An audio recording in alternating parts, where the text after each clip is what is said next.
If you open that door, your life is about to change forever. The wind howled down the narrow street like a warning no one had time to hear, rattling the loose metal sign above Grace Miller's small convenience store as she fumbled with her keys, her fingers stiff from the cold, her mind still running numbers she couldn't afford to ignore. 3 months behind on rent, 2 overdue notices folded in her jacket pocket, and exactly $46 left in her bank account. But then came the sound, not loud, not dramatic, just a soft scrape against the brick wall beside the alley, the kind of sound most people would dismiss. But Grace didn't, because when you've spent your whole life one step away from losing everything, you learn to notice the quiet things. She turned slowly, heart picking up, eyes scanning the dim glow of a flickering streetlight until she saw him. A man, tall but barely steady, one hand braced against the wall, the other pressed to his side. His shirt darkened with rain, and something else she didn't want to think too hard about. His breath uneven, his eyes searching like he wasn't sure where he'd landed. For a second, just 1 second, Grace hesitated, because this was exactly the kind of situation people warned you about, the kind that ended badly, the kind that wasn't her problem. But then he looked at her, really looked at her, and there was no threat there, no anger, just exhaustion and something quieter, something almost like relief. Somewhere down the street, a car door slammed. Voices echoed faintly, too far to make out words but close enough to matter. And that was when Grace made the decision she couldn't take back. She grabbed his arm, steadying him before he could fall, and pulled him toward the back entrance of her store, her voice low but firm. "If you can walk, walk now." And he did, not fast, not strong, but enough. Inside, the warmth hit them both at once. Fluorescent lights humming overhead as she locked the door behind them and guided him toward the narrow storage room, past shelves of canned goods and boxes stacked too high, until she eased him down onto an old couch that had seen better days. Up close, he looked even more out of place. His clothes were simple but well-made. His watch unmistakably expensive even under the dim light. His features sharp, composed in a way that didn't belong in a place like this. And yet here he was, sitting in her back room like he had nowhere else to go. Grace moved quickly, grabbing a clean cloth, a bottle of water, anything she could use without thinking too much about why she was doing it. Because thinking meant fear, and fear meant hesitation, and hesitation meant turning him away, and she couldn't do that, not tonight. "You're safe here," she said quietly, more to herself than to him, as she knelt beside him, gently pressing the cloth into his hand, "at least for now." And he let out a slow breath, like those words mattered more than anything else she could have offered. Outside, the wind kept rising, carrying distant sounds of engines and footsteps that would soon mean something neither of them could ignore. But inside that small, worn-out space, there was only the hum of the lights, the quiet rhythm of 2 strangers breathing, and a choice that had already begun to change everything.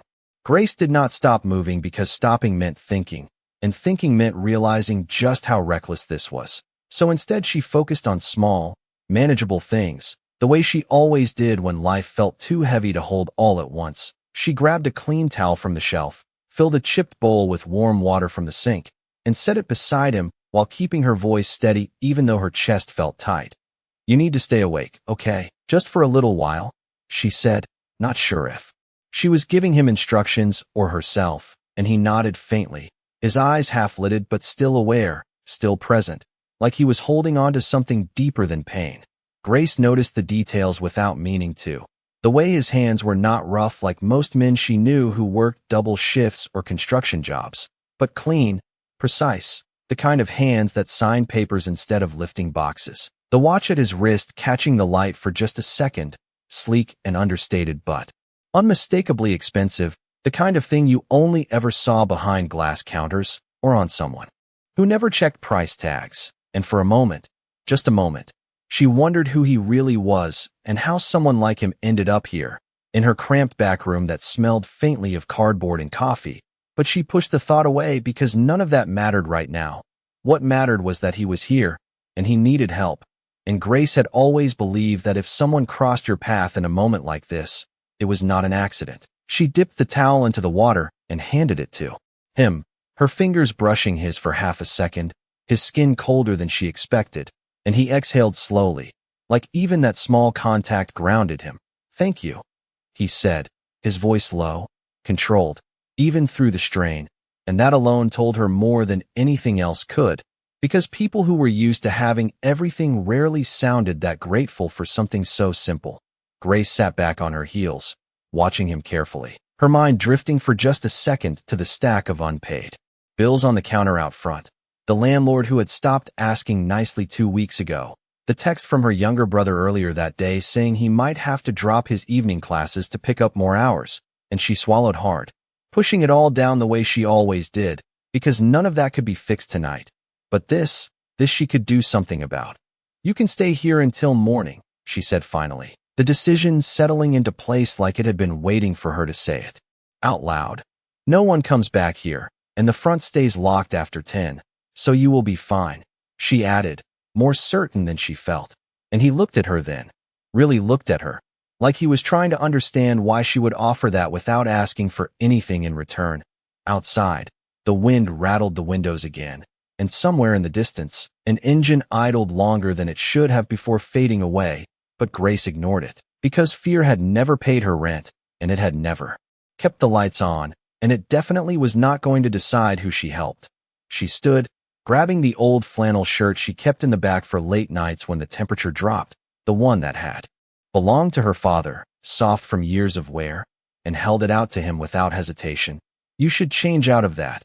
You will get sick if you stay cold," she said, and for the first time since she found him, something shifted in his expression, not just relief, but something quieter, something almost like disbelief, as if kindness like this was something he had not expected to find here, or maybe anywhere at all. Grace did not realize she was holding her breath until he finally took the flannel shirt from her hands, his fingers brushing the worn fabric like it carried more weight than it should, and for a second, the room felt smaller, quieter, like something unspoken had settled between them. She turned away quickly, giving him space, pretending to busy herself with rearranging boxes that did not need rearranging, because there was a strange vulnerability in the air now, not dangerous, not uncomfortable, just unfamiliar, like standing too close to a truth neither of them had named yet. Behind her, she heard the soft shift of fabric, the careful movement of someone trying not to disturb anything that was not theirs, and it struck her again how different he was from the people who usually came through her door. No loud complaints, no entitlement, just quiet presence, measured and controlled even when clearly exhausted. When she turned back, he was sitting again, the flannel slightly loose on him, the sleeves rolled once at the wrist, and for a brief moment, he looked less like a stranger and more like someone who belonged in the room, like he had stepped out of a different life and into hers without warning. Grace knelt again beside the small table and reached for the bowl, wringing out the towel before offering it back. But this time her eyes caught something she had missed before, a ring on his hand, not flashy, not oversized, but heavy in design, engraved with a subtle symbol that looked deliberate, intentional, like it meant something far beyond decoration. She hesitated, then gently touched his wrist. "This might get in the way," she said softly, her tone practical, not curious, and he looked down at it for a second, as if remembering it was there at all, before slowly slipping it off and placing it in her palm without hesitation.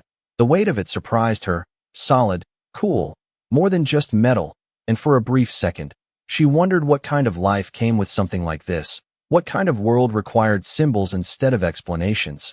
But she said nothing, just set it carefully on the small table beside the couch, next to the chipped mug she had filled with warm tea. The contrast between the two objects almost too obvious to ignore. "You should drink this," she added, sliding the mug closer to him, and he nodded, his fingers wrapping around it like it was the first warm thing he had held all night. Outside, the wind softened slightly, replaced by a steady drizzle tapping against the window, and the world felt distant, like whatever had chased him here had paused just long enough for this moment to exist. Grace leaned back against the shelf, watching him take a slow sip, her mind drifting again despite her efforts, to the overdue notices, to the flickering light above the register, to the reality waiting just beyond this room. But then he spoke again, quieter this time, almost hesitant. "Why did you help me?" And the question lingered in the air, simple but heavy, the kind that carried more than it asked. Grace shrugged lightly, though her voice held more truth than she expected. Because you needed it, she said, like it was the most obvious answer in the world, like there was nothing else to explain. And for a moment, he just looked at her, really looked at her, not at the room, not at the situation, but at her, as if trying to understand something he had never seen clearly before. The silence that followed was not empty. It was full, steady, grounding, and somewhere between the quiet hum of the lights and the soft rhythm of the rain, something had shifted again, something small but undeniable, like the beginning of a story neither of them had planned to tell. Time moved differently after that, not faster, not slower, just heavier, like every second carried more meaning than it should, and Grace felt it in the way she stayed in that room longer than necessary, leaning against the shelf with her arms crossed loosely, watching him as if leaving would somehow break whatever fragile balance had formed between them.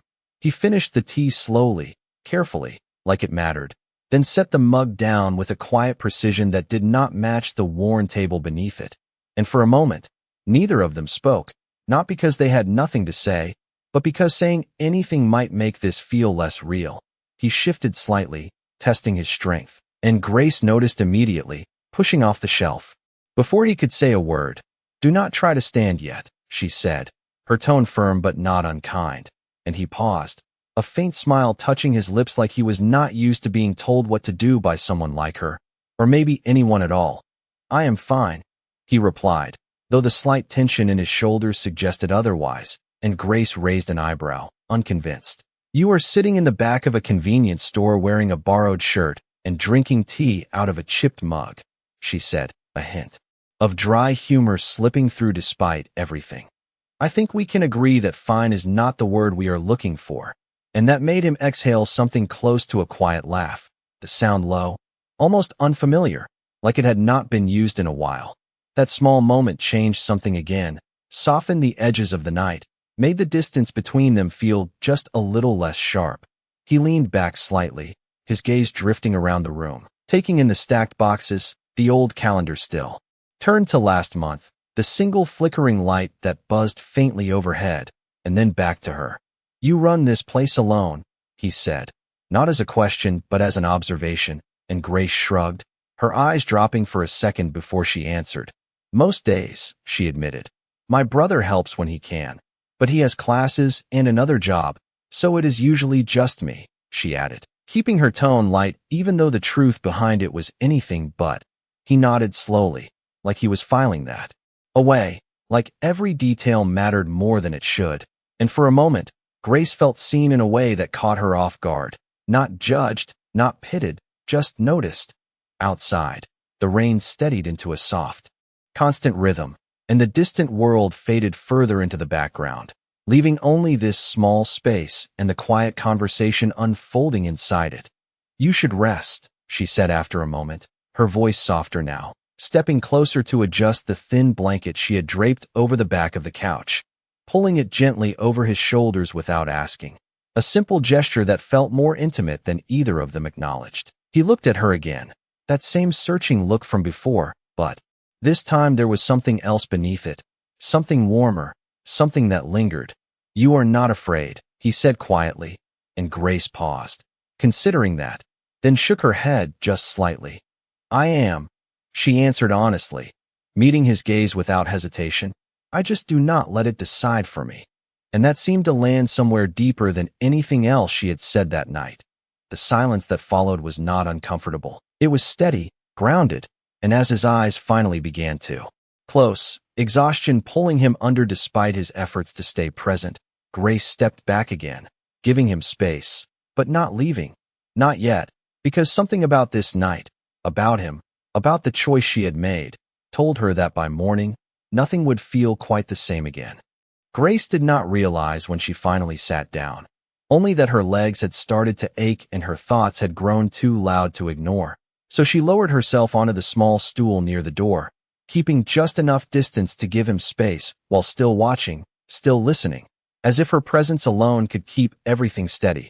The room had settled into a quiet rhythm now, the soft hum of the overhead light blending with the steady rain tapping against the window, and for the first time that night, there was no urgency, no movement, just stillness. She glanced at the clock on the wall, the red numbers blinking 1:47 a.m., and let out a slow breath, realizing how far past closing she had stayed, how easily the night had slipped away from her usual routine. But nothing about this felt routine anymore. Her eyes drifted back to him, to the way the blanket rose and fell with each breath, to the faint crease between his brows that had not fully relaxed even in sleep, like whatever weight he carried had followed him here despite everything. And she wondered, not for the first time, what kind of life waited for him outside this room, what kind of world demanded that even in rest, he could not fully let go. She reached for the small table beside the couch, adjusting the position of the ring slightly, making sure it would not slip off the edge, her fingers lingering on the cool metal for just a second longer than necessary. And something about it felt important, not just valuable, but meaningful, like it belonged to a story far bigger than this space, a story she had somehow stepped into without warning. She pulled her hand back quickly, shaking off the thought, because none of that was her business, none of it had to be, and by morning, he would leave, and her life would return to what it had always been, bills and inventory and quiet nights behind the counter, and maybe that was better, simpler, safer. Outside, a car passed slowly, its headlights sweeping briefly across the front window before fading into the distance, and Grace stiffened instinctively, her eyes flicking toward the door, her body alert again despite her exhaustion. But the sound did not return, and the street fell silent once more. She leaned back against the wall, letting her head rest for just a moment, her eyes closing despite herself. The weight of the day finally catching up to her, and for a few seconds, she allowed herself to drift, not fully asleep, not fully awake, just suspended in that quiet space where nothing demanded anything from her. A soft movement pulled her back almost instantly, her eyes opening to see him shifting slightly, his hand brushing the edge of the blanket as if searching for something familiar. And without thinking, she stood and stepped closer, adjusting the blanket again, her movements gentle, careful, practiced in a way she had not realized before. He did not wake, but his breathing steadied, the tension easing just enough for her to notice. And she stayed there for a moment longer, her hand resting lightly against the back of the couch before pulling away. "Just get through the night," she whispered under her breath, though she was not sure if she meant it for him or herself. The clock ticked forward, minute by minute, and somewhere between the quiet hum of the store and the steady fall of rain, the night stretched on, holding its secrets just a little longer, as if waiting for morning to decide what everything would mean. Grace woke to silence, not the peaceful kind, but the kind that felt too clean, too still, like something had already happened without her. And for a second she did not remember where she was or why she had not gone home. Then it all came back at once. The storm, the stranger, the night that refused to feel ordinary. She pushed herself up quickly, her eyes snapping toward the couch, and her chest tightened when she saw it empty. The blanket folded back just enough to show he had left without rushing, without panic, just gone. The room felt colder now, or maybe it was just the absence of him that made it feel that way. "Hello," she called out, her voice echoing slightly against the narrow walls. But there was no answer, only the soft hum of the refrigerator out front and the distant sound of early morning traffic beginning to wake the street. She stepped forward, scanning the small space, half expecting him to still be there somehow, but the only trace left behind was the faint warmth still clinging to the fabric of the flannel shirt draped over the edge of the couch. Her gaze dropped to the small table, and that was when she noticed it, the ring, still exactly where she had placed it, untouched, unmoved, as if it had been intentionally left behind. Grace picked it up slowly, turning it in her fingers, the engraved symbol catching the early light filtering through the window. And something about that simple act, leaving it behind, felt deliberate, like a message she did not yet understand. She exhaled, long and quiet, her thoughts already trying to make sense of it. But there was no time to linger, not when the front of the store needed opening, not when her life did not pause for unanswered questions. She moved through her routine automatically, unlocking the front door, flipping the sign to open, the bell chiming softly as she stepped behind the counter. But even that sound felt different today, sharper somehow, like the world had shifted just slightly out of place. A few early customers came and went, their voices blending into background noise she barely registered, her attention drifting again and again to the ring now resting beside the register, its presence impossible to ignore.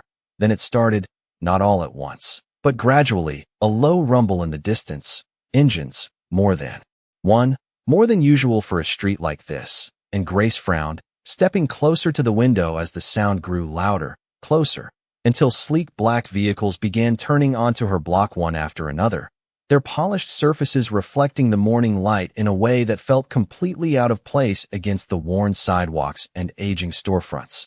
The first one stopped directly in front of her store, then another, until the entire street seemed to fill with them, doors opening in quiet unison as men and women in tailored suits stepped out, their movements precise, coordinated, like they belonged to a world far removed from this one. Grace stood frozen behind the counter, her fingers tightening around the edge as confusion gave way to something sharper, something closer to realization, and then she saw him. He stepped out from the center car, no longer unsteady, no longer hidden behind exhaustion, but composed, controlled, every detail of his appearance refined, deliberate, the same man, and yet completely different, like the version she had met was only a fragment of something much larger. His eyes found hers through the glass almost immediately, and in that single moment, everything connected, the ring, the silence, the way he had looked at her the night before, and Grace felt the weight of it settle deep in her chest, because whatever this was, whatever he was, it was far beyond anything she had been prepared for, and it had just arrived at her door. Grace did not move at first, not because she could not, but because something inside her needed a second to catch up with what her eyes were seeing, the line of black cars stretching down her street, the polished shoes stepping onto cracked pavement, the quiet authority in every movement outside her window. It did not belong here. It did not belong anywhere near her life, and yet it had stopped directly in front of her store. The bell above the door chimed as someone stepped in, not him, but a man in a tailored suit, posture straight, expression calm but purposeful, and suddenly the small space felt even smaller, like it was being measured, evaluated, placed into a world it had never been part of. "Miss Miller," the man said, his voice smooth, respectful, but carrying a weight that made it clear he already knew exactly who she was. And Grace felt her spine straighten instinctively, her fingers brushing lightly against the counter where the ring rested. "He is here to see you," the man added, stepping aside just enough to make space. And then Adrian walked in. Everything about him was different now, not just the clothes, though those alone would have been enough to draw a line between last night and this morning. But the way he carried himself, steady, composed, every movement intentional, like the world adjusted around him instead of the other way around. For a brief second, Grace saw both versions of him at once. The man sitting on her couch wrapped in her father's flannel, and the man standing in front of her now, surrounded by quiet power, and the contrast hit harder than anything else could have. "You left," she said before she could stop herself, the words slipping out, softer than she intended, and he nodded once, not defensive, not dismissive, just honest. "I had to," he replied, his voice the same as it had been the night before, low, controlled, but clearer now, stronger, and that made something tighten in her chest.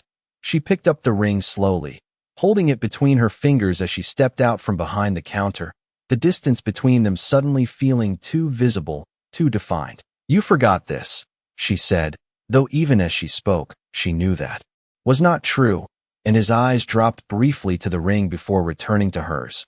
"I did not forget," he said quietly, and there it was again, that unspoken weight behind simple words. Grace let out a small breath, something between a laugh and disbelief, her gaze flicking briefly toward the window where the cars still lined the street, where neighbors had begun to gather at a distance, watching, whispering, the entire block suddenly aware that something unusual, something important, was happening right here, in front of her store. "So what is this?" she asked, not sharply, but not gently either, her voice steady in a way that surprised even her. "Because last night you were just a man who needed help, and now," she gestured lightly toward the door, toward everything waiting outside. "Now this shows up." And for a moment, Adrian did not answer, not immediately, like he was choosing his words carefully, like this mattered more than any explanation he had ever given. "Last night, I was still that man," he said finally, taking a small step closer, not enough to close the space, but enough to make it feel less distant. "And this morning does not change that." And Grace held his gaze, searching for something, anything that would make this simpler, easier to understand. But all she found was truth layered with something deeper, something she was not ready to name. The room felt different now, charged, no longer quiet in the same way. And as the world outside waited, watching, Grace realized this was the moment everything shifted, not just for him, not just for her, but for the fragile line between them that had been so simple just a few hours ago and now felt impossibly complicated. Grace felt the weight of every eye outside pressing against the glass, but she refused to look away from him, because if she did, if she let the spectacle of it all take over, then whatever this moment was would disappear into something she could not control. She held the ring a little tighter between her fingers, grounding herself in something real, something that had existed before the cars, before the suits, before the distance that now stood between them like an invisible wall. "You could have sent someone," she said quietly, her voice steady but carrying something sharper beneath it. "You did not have to come back like this." And Adrian's expression shifted, not defensive, not offended, but something closer to understanding, like he had expected this, like he had prepared for it, and still knew it would not be easy. "I did not come back for this," he replied, his voice calm but firm, glancing briefly toward the door before returning his focus entirely to her. "I came back because I needed to see you again." And there it was, simple and direct, but heavier than anything else he could have said. Grace let out a small breath, shaking her head just slightly, her eyes flicking again toward the window where her neighbors now stood openly watching, whispering, pointing, turning her quiet life into something exposed, something public, and she felt that familiar discomfort rise, not fear, not exactly, but the kind of vulnerability that came from being seen in a way you never chose.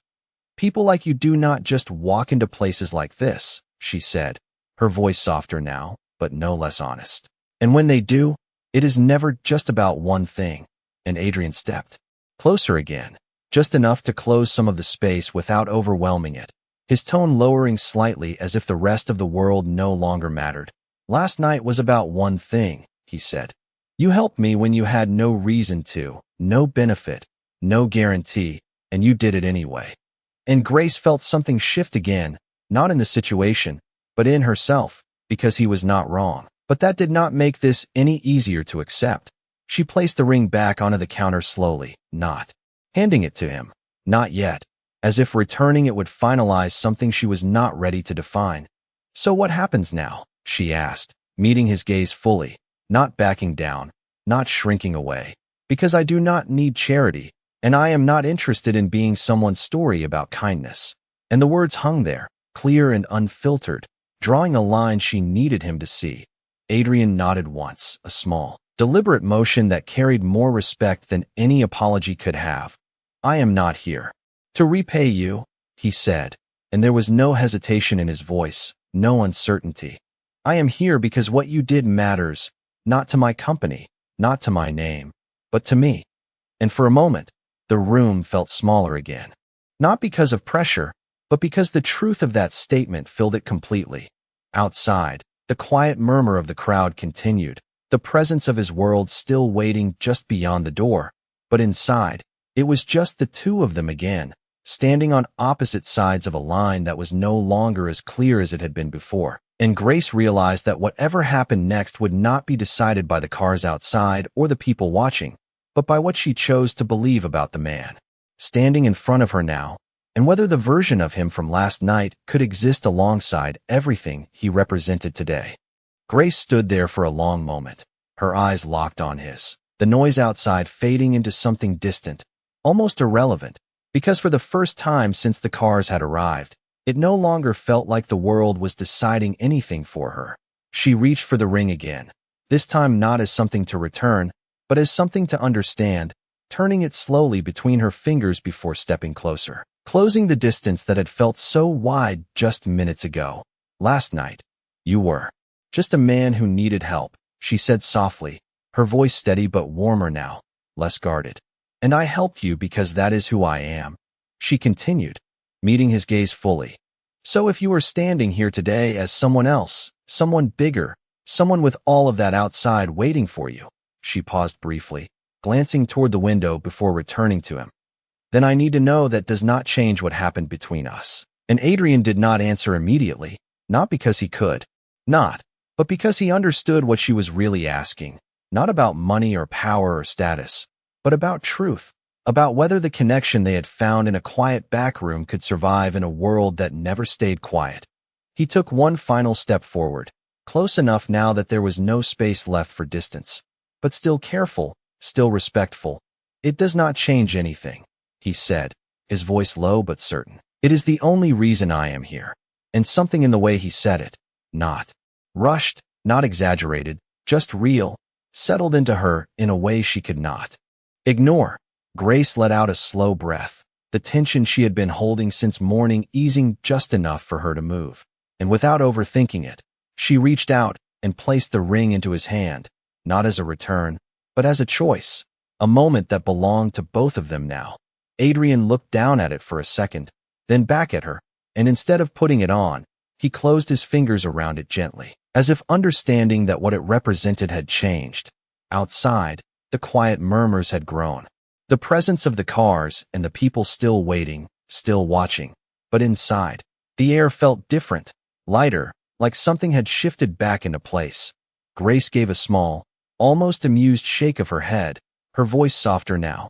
You should probably go, she said, though there was no dismissal in her tone, only practicality, only the understanding that his world and hers were still very different, still separated by more than just a doorway. Adrian held her gaze for a moment longer, then nodded, not as an ending, but as an acknowledgement, and as he turned toward the door, he paused just briefly, glancing back at her with that same look from the night before, the one that carried something unspoken but undeniable. I will come back, he said, not as a promise meant to impress, but as something simple, something certain. Grace did not respond right away, but as the door opened and the outside world rushed back in, as the quiet store was once again filled with the presence of everything waiting beyond it, she allowed herself a small, genuine smile, not because she knew what would happen next, but because for the first time in a long time, she felt like something unexpected had entered her life, not to take from it, but to change it. And as the cars slowly began to pull away, one by one, leaving her street exactly as it had been before, she stood there in the doorway,